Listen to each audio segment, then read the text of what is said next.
DJ वाला बाबू बास बड़ादा आज के रात रंगीन होखे वाला बा। सब लोग हाथ ऊपर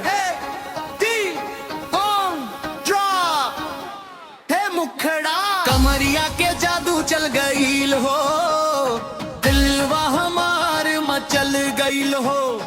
तो तोरे नजरिया के एक इशारा जिए के कारण बन गईल हो। नाचे हो सजनी डीजे के ताल, आज ना रुकी है ई धमाल।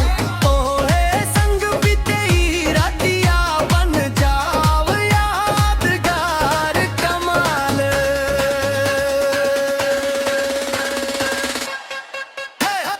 लाल चुनरिया हवा में उड़े, देख के दिलवा धीरे जुड़े। तोहरे पायल के छन छन सुन के मनवा हमार झूमे खड़े।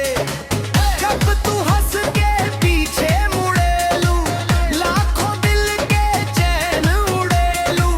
गाँव शहर में चर्चा तोहार, सबके सपना बन के रहेलू।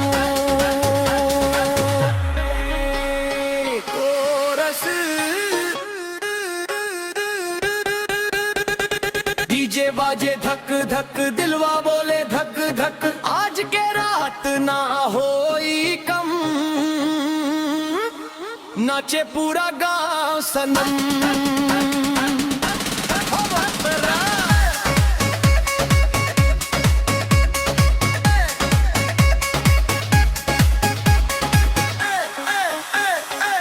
रूप तोहार चांद से उजियार, बोल तोहार लगे गुलजार। तोरे बिना सूना लागे दिलवा के ई सारा संसार। हाथ पकड़ के साथ निभइब, हर खुशी तोहरा पर लुटइब। रउरा हंसी खातिर जानो हर मुश्किल से लड़ दर जइब। ढोल बजे नगाड़ा बाजे, भीड़ खुशी से झूमे गाजे। स्टेज पर जब तू आवेलू, पूरा माहौल रंगीन बनावे। दुनिया जब लचकावेलू, सबके दिल भड़कावेलू।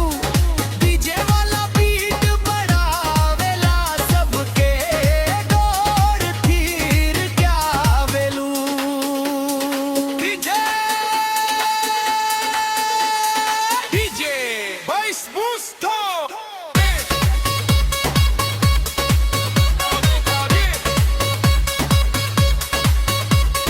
डीजे वाला बाबू।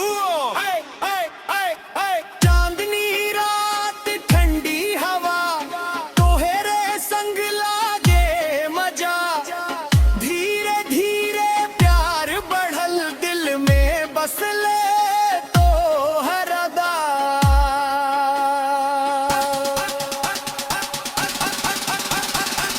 रंग गुलाल उड़ेला चारो, नाचे जवान नाचे कूड़।